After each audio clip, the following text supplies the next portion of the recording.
Assalamualaikum warahmatullahi wabarakatuh. Ibu anak Kenagari, perkenalkan nama saya Sherina Rana Valona dengan NIM 142230467. Di sini saya akan menjelaskan hasil dari ujian tengah semester saya. Langsung saja saya akan menjelaskan untuk soal nomor pertama, di mana sebelumnya telah dilampirkan informasi mengenai dua divisi yang ada di PT Veteran atau perusahaan mebel, yaitu untuk divisi meja dan juga divisi kursi. Untuk soal yang pertama, yang bagian absorption dan variable costing. Bagian A-nya diberi perintah untuk menghitung unit produk, cost, value of ending inventory, dan operating income-nya dari masing-masing divisi tersebut dengan menggunakan metode absorption costing dan juga variable costing. Untuk metode absorption costing ini, sini yang pertama-tama dihitung yaitu unit produk cost-nya untuk divisi meja dan divisi kursi. Untuk biaya bahan baku dari divisi meja sendiri itu senilai 35.000 dan divisi kursi 12.000. Kemudian biaya tenaga kerja langsung dari divisi meja 42.000 dan divisi kursi 21.000. Dan variabel overhead-nya untuk divisi meja 27.000 dan divisi kursi 10.000. Overhead tetapnya 20.000 untuk divisi meja dan 9.000 untuk divisi kursi, sehingga setelah dijumlahkan dari masing-masing divisi didapatkan untuk divisi meja hasilnya 124.000 dan divisi kursi 52.000. Selanjutnya menghitung jumlah unit persediaan akhir. Untuk unit yang diproduksi pada divisi meja itu ada 112 unit dan unit yang dijual 100 unit, sehingga persediaan akhir divisi meja itu adalah 12 unit. Selanjutnya untuk divisi kursi, unit yang diproduksinya ada 215 unit dan unit yang terjual ada 188 unit dan persediaan akhirnya setelah dikurangkan 27 unit. Selanjutnya untuk menghitung value of ending inventory-nya, yang pertama untuk divisi meja didapatkan tadi hasil dari unit produk cost-nya itu ada 124.000, kemudian dikalikan dengan persediaan akhirnya 12 unit, sehingga didapatkan hasilnya 1.488.000. Selanjutnya untuk divisi kursi, unit produk cost-nya tadi didapatkan 52.000 dan persediaan akhirnya 27 unit. Setelah dikalikan, hasil dari value of ending inventory divisi kursi yaitu 1.404.000. Selanjutnya untuk operating income-nya. Operating income-nya sendiri didapatkan dari, untuk penjualannya didapatkan dari selling price per unitnya dikalikan dengan unit yang terjual atau unit sold-nya, yaitu 150.000 dikali 100 unit untuk divisi meja, sehingga didapatkan hasilnya 15 juta. Ya, yang variable expense ini dapat dari mana? Variable expense. Yang berapa itu? Yang 12.400.000 dikali tuh dikali 24.000 dikali 100. Hah? Aku itu dikali 1. Oke. Thank you deh, maaf. Dan untuk divisi kursi dapatkan selling price per unitnya itu 65.000, kemudian dikalikan dengan unit yang terjualnya ada 188 unit, sehingga hasilnya 12.220.000. Selanjutnya untuk variable expense sendiri didapatkan dari unit produk cost itu dikalikan dengan unit yang terjual yaitu 100 unit, sehingga 124 juta 4.000 dikali dengan unit yang terjual 100, hasilnya didapatkan 12.400.000. Begitu juga untuk divisi kursi, unit produk cost-nya didapatkan 52.000, kemudian dikalikan dengan unit yang terjual yaitu 188.000 dan hasilnya 9.776.000. Kemudian untuk fixed expense-nya yang sudah tertera di soal, untuk divisi meja 650.000 dan juga divisi kursi 520.000. Setelah dikurangi dari penjualannya, dikurangi variable expense dan juga fixed expense-nya, hasil dari operating income-nya untuk divisi meja 1.950.000 dan untuk divisi kursi 1.924.000. Selanjutnya untuk metode variable costing. Pada yang pertama dicari yaitu untuk mencari unit produk cost-nya. Untuk biaya bahan baku dari divisi meja yaitu seperti 35.000 dan divisi kursi 12.000. Biaya tenaga kerja langsung dari divisi meja 42.000, divisi kursi 21.000 dan variable overhead 27.000 dan untuk divisi kursi 10.000. Dan setelah dijumlahkan hasil dari unit produk cost divisi meja 104.000 dan divisi kursi 43.000. Selanjutnya menghitung value of ending inventory-nya.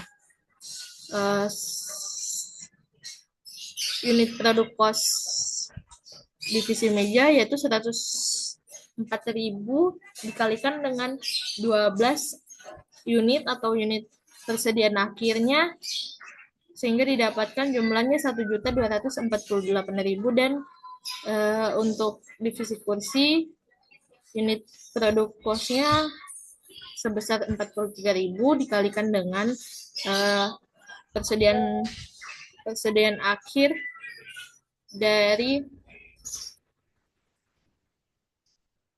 jumlah unit persediaan akhirnya setelah dikalikan didapatkan hasilnya 1.161.000. Selanjutnya menghitung operating income dari divisi meja. Untuk penjualannya 15 juta sama seperti tadi didapatkan dari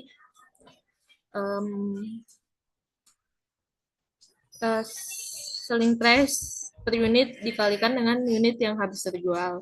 Selanjutnya untuk divisi kursi juga didapatkan dari selling price-nya dikalikan dengan unit yang terjual. Untuk variable expense didapatkan dari unit produk cost dikalikan dengan unit yang terjual sehingga untuk divisi meja hasilnya 10.400.000, divisi kursi 8.084.000. Fixed expense sesuai dengan yang dilampirkan pada yang terlampir pada soal. Sehingga setelah dikurangi hasilnya untuk operating income dari menggunakan metode variable costing yaitu 3.830.000 dan untuk divisi kursi 3.607.000. Selanjutnya untuk soal yang kedua yaitu mengapa terdapat perbedaan laba operasi antara kedua metode tersebut dan divisi mana yang paling menguntungkan berdasarkan masing-masing metode tersebut. Berdasarkan hasil pengerjaan saya, perbedaan laba operasi antara kedua metode ini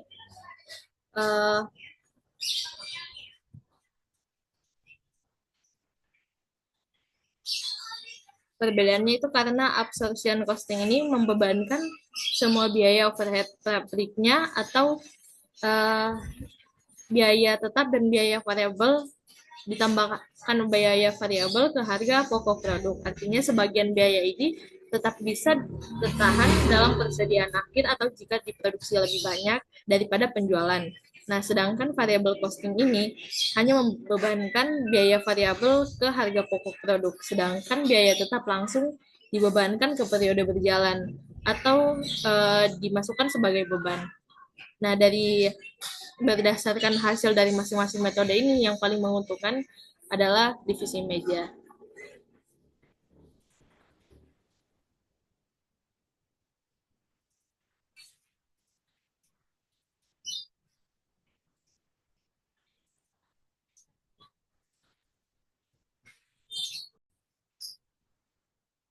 Selanjutnya di sini saya akan menjelaskan untuk soal yang nomor 2, di mana perintah soalnya itu yang pertama bagian A disuruh menghitung average operating assets, margin, turnover, dan ROI dari masing-masing divisi. Untuk bagian A, untuk average operating assetnya yaitu rumusnya persediaan awal ditambah persediaan akhir dibagi 2. Untuk divisi meja hasilnya 62 dan divisi kursi 121. Itu didapatkan dari 124 dibagi 2 dan 215 divisi kursi 215 dibagi 2. Selanjutnya untuk marginnya sendiri,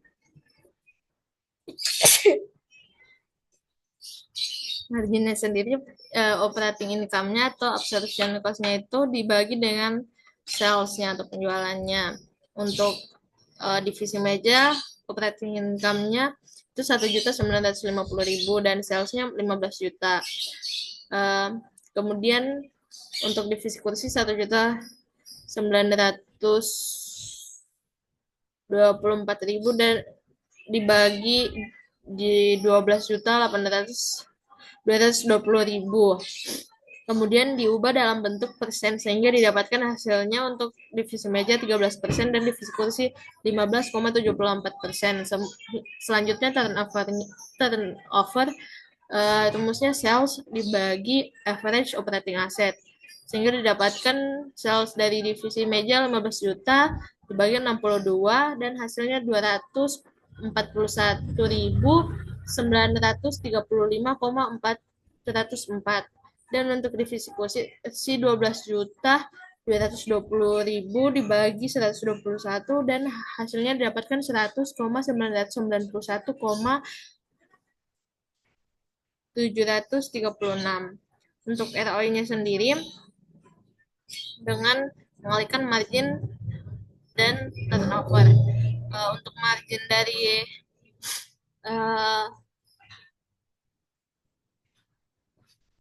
divisi meja yaitu 13% dibulat dan dikalikan turnover-nya 241.934,404 sehingga hasilnya 31.451,6129 dibulatkan dan dijadikan persen sehingga didapatkan hasilnya 31,45%.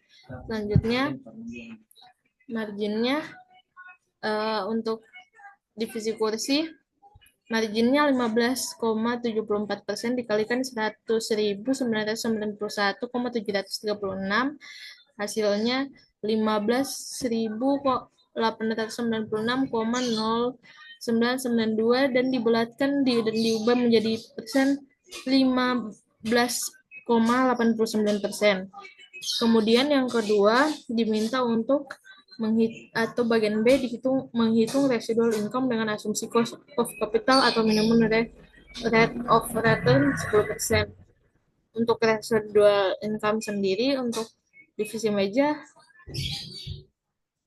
caranya dengan mengurangi operating income dikurang minimum rate of return kali average operating asset.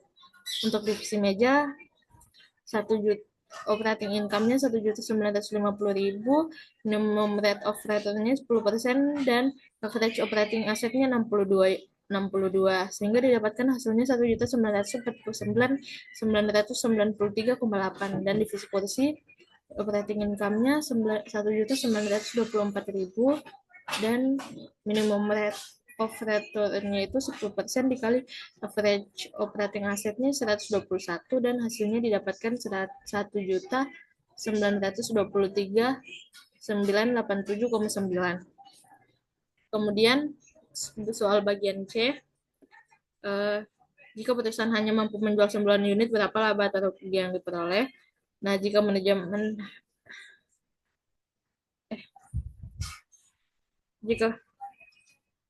apabila perusahaan ingin menutup salah satu divisi berdasarkan informasi laba, ROI, dan residual income yang telah dihitung sebelumnya, divisi mana yang harus ditutup dan mengapa. Nah, jika manajemen harus menutup salah satu divisi ini hanya berdasarkan kinerja keuangannya, maka divisi yang lebih layak untuk ditutup adalah divisi kursi, karena ROI-nya jauh lebih rendah sehingga kurang efisien dan residual income-nya sedikit lebih kecil dari operating income-nya juga lebih rendah.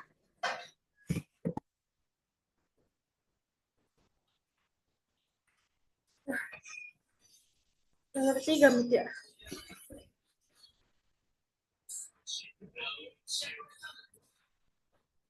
Tidak banyak, Ji. Selanjutnya untuk nomor 3, di sini nomor 3 diminta untuk analisis cost volume profit. Yang pertama, bagian A, menghitung contribution margin per unit dan break even point atau BEP dalam unit dan rupiah untuk divisi meja dengan menggunakan unit produksi 112 unit untuk menghitung fixed overhead-nya. Nah, untuk bagian A ini sendiri, contribution margin per unitnya itu dengan mengurangkan harga jual dan variable cost. Harga jualnya 150.000 dikurang 104.000, hasilnya 46.000. Selanjutnya untuk menghitung BEP-nya, BEP dalam unit itu dengan membagi fixed cost dan CM per unit. Fixed cost-nya ini divisi meja sendiri itu 2.890.000 dan CM per unitnya 46.000, sehingga hasilnya itu 62,83 atau dibulatkan menjadi 63 unit. Selanjutnya BEP dalam rupiah, BEP unit dikali selling price. Untuk BEP unitnya sendiri ada 63 dikali 150.000 sehingga hasilnya 9.450.000. Selanjutnya untuk menghitung target labanya dengan menambahkan fixed cost dan target profit dibagi CM per unit. Fixed cost-nya itu 2.890.000 ditambahkan target profitnya 10 juta dibagi 46.000 yaitu CM per unitnya, sehingga hasilnya 12.890.000 dibagi 46.000 hasilnya 280 unit. Selanjutnya bagian C, jika perusahaan hanya mampu menjual 19 unit, berapa laba atau rugi yang diperoleh? Nah, apabila hanya mampu menjual 90 unit, penjualannya itu dengan 90 dikali 150 sehingga hasilnya didapatkan 13.500.000. Kemudian total biaya variabelnya 90 dikali 104.000 sama dengan 9.360.000. Total margin kontribusinya 4.140.000 dan total biaya tetapnya 2.890.000. Laba operasinya didapatkan 1.250.000. Nah, jika perusahaan ini hanya mampu memproduksi 90 unit, perusahaan tetap akan mendapat untung karena menerima laba 1.250.000.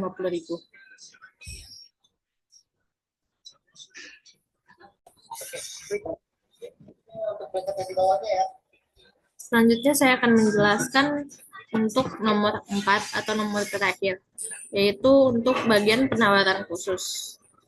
Untuk tawaran di sini soalnya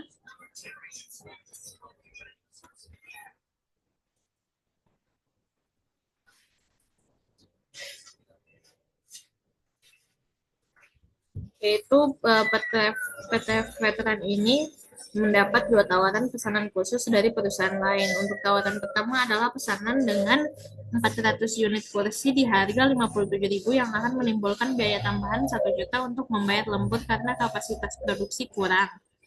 Kemudian untuk tawaran kedua adalah pesanan 300 unit kursi di harga 54.000 namun tidak memerlukan biaya lembur atau tambahan karena masih dalam kapasitas produksi normal. Selanjutnya menghitung dan membandingkan laba yang diperoleh dari kedua pesanan khusus tersebut dan menentukan mana yang lebih menguntungkan untuk diambil oleh perusahaan. Untuk penawaran khusus di sini untuk tawaran yang satu pertama-tama menghitung untuk penjualannya. Penjualannya itu 200, sebelumnya itu 215 dikalikan 650.000 sehingga hasilnya 13.975.000. Untuk sebelum dan sesudah itu 13 juta juga 975.000 juga. Kemudian untuk pendapatan atau biaya diferensialnya tidak ada. Kemudian untuk pendapatan diferensial yaitu 400 dikalikan 57.000 untuk tawaran pertama tadi, sehingga untuk sesudah pemesanan khusus hasilnya 22.800.000 dan didapatkan biaya diferensialnya 22.800.000 sehingga total pendapatannya sebelum ada penawaran khusus hanya 13.975.000 dan setelah ada pesanan khusus 36.775.000 dan pendapatan atau biaya diferensialnya ini adalah 22.800.000. Selanjutnya menghitung biaya variabel untuk bahan bakunya sendiri sebelumnya 215 dikali 12.000 hasilnya 2.580.000 dan sesudah itu 400 dikali 12.000 hasilnya 4.800.000 dan pendapatan atau biaya diferensialnya sebesar 2.220.000. Selanjutnya upah langsungnya untuk sebelum itu jumlahnya yaitu 4.515.000 dan sesudah itu sudah penawaran khusus jumlahnya 8.400.000 sehingga pendapatan atau biaya diferensialnya sebesar 3.885.000. Untuk FOH-nya sendiri untuk sebelum itu didapatkan hasilnya 2.150.000 dan sesudah itu 4 juta sehingga pendapatan atau biaya diferensialnya sebesar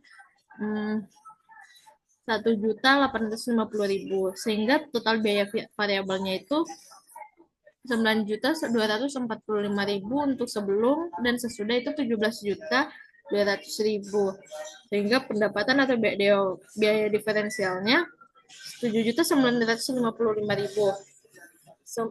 Selanjutnya menghitung biaya tetap. Untuk biaya tetap ini biaya produksinya sebelum itu 1.935.000 dan sesudah 3.600.000 sehingga didapat pendapatan diferensialnya itu 1.665.000.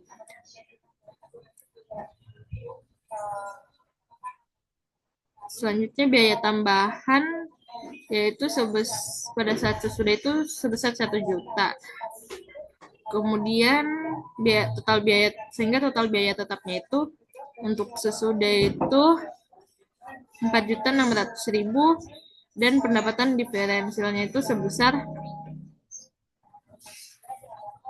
sebelum itu 1.935.000 dan biaya diferensialnya itu 2.665.000 sehingga total biayanya itu 11.180.000 dan sesudah itu 14.975.000 dan pendapatan atau biaya diferensialnya itu 12.180.000 dan net profitnya 2.995.000.